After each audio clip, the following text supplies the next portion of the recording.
राहुल गांधी के आरोपों का दिया चुनाव आयोग ने जवाब। अखिलेश यादव ही देंगे हलफनामे पर बयान। सामने आई अभी ऐसी खबर, सियासी गलियारों में कट गया गदर। विपक्ष की कर दी चुनाव आयोग ने बोलती बंद, खोलकर रख दिया सारा चिट्ठा। हर कोई देखकर रह गया हक्का बक्का। दिल्ली से बिहार तक छिड़ा अब सियासी बवाल। कब थमेगा बिहार में एसआईआर पर संग्राम? आयोग की माननी पड़ेगी अब राहुल गांधी को बात। नहीं मिला तीसरा विकल्प, विपक्ष का हुआ महाभियोग पर फिर से मिलन। जी हां, ये सच है, क्योंकि चुनाव आयोग के खिलाफ अब विपक्ष फिर से एकजुट हो गया है। क्योंकि चुनाव आयोग ने न सिर्फ राहुल गांधी के आरोपों का जवाब दिया, बल्कि ऐसा काम किया है जिसने कई नेताओं की रातों की नींद उड़ाकर रख दी। यहां तक कि अब तो राहुल गांधी को भी देश से माफी मांगने की नौबत आन पड़ी है, जिसके पीछे की वजह जानेंगे तो आप भी हैरान हो जाएंगे।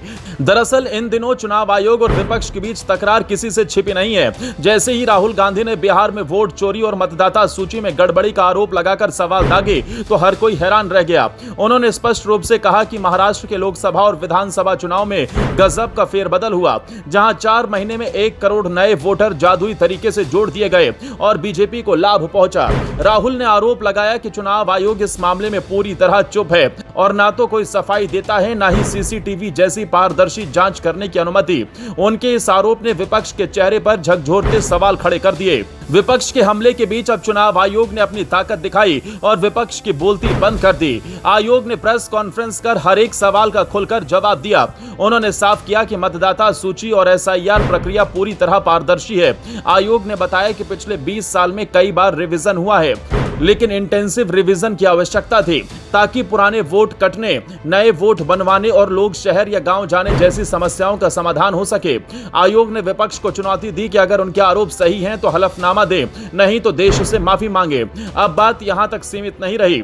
चुनाव आयोग ने अपनी ताकत का दूसरा पैतरा भी दिखाया। उन्होंने 65 लाख लोगों की नामावलियों को सार्वजनिक कर दिया, जिससे विपक्ष के माथे पर चिंता की गहरी लकीरें खिंच गई। इस कदम ने साफ संदेश दिया कि आयोग किसी भी तरह के आरोप या राजनीतिक दबाव के आगे नहीं झुकता। अब विपक्ष के पास केवल महाभियोग प्रस्ताव का विकल्प बचा है। लेकिन इससे पहले देश और जनता के सामने यह सवाल है कि क्या संवैधानिक संस्था पर दबाव डालकर विपक्ष अपने आरोप सिद्ध कर पाएगा या आयोग की निष्पक्षता कायम रहेगी। हालांकि इन सब के इतर राहुल गांधी के आरोप और चुनाव आयोग के जवाब के बीच राजनीतिक सियासी गलियारों में उबाल देखने को मिल रहा है। विपक्ष ने हमेशा सवाल उठाए हैं कि वोटर सूची में गड़बड़ी हुई है और उन्हें उनके वोट का हक नहीं मिला। वहीं चुनाव आयोग ने पूरी प्रक्रिया के दस्तावेज और आंकड़े सार्वजनिक कर विपक्ष को घेर लिया है। आयोग ने कहा कि न केवल रिवीजन पारदर्शी हुआ, बल्कि एसआईआर में मतदाता सूची में किसी भी तरह की मनमानी नहीं हुई। इस प्रेस कॉन्फ्रेंस के बाद विपक्ष के लिए आरोप सिद्ध करना और भी चुनौतीपूर्ण हो गया। राजनीतिक जानकारों की माने तो अब राजनीतिक चर्चा का केंद्र बिंदु है कि क्या विपक्ष महाभियोग प्रस्ताव लाएगा या नहीं।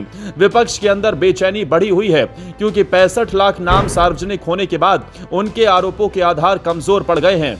यही नहीं, देश के अलग अलग हिस्सों से भी चुनाव आयोग की निष्पक्षता पर सवाल उठाए जा रहे हैं। लेकिन आयोग ने अपनी छवि को मजबूत करते हुए कहा कि लोकतंत्र और पारदर्शिता पर किसी भी राजनीतिक दबाव का असर नहीं पड़ेगा। वहीं इस पूरे घटनाक्रम ने राजनीतिक रंगमंच को हिलाकर रख दिया। एक और विपक्ष चुनाव आयोग पर सवालों की झड़ी लगा रहा है और महाभियोग की तैयारी में जुटा है।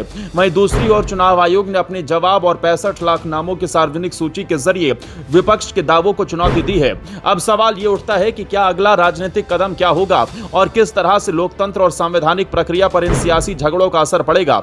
अब इस सियासी महाभारत में देश और जनता की नजरें हर कदम पर टिकी हैं। आगे क्या होता है ये देखना होगा।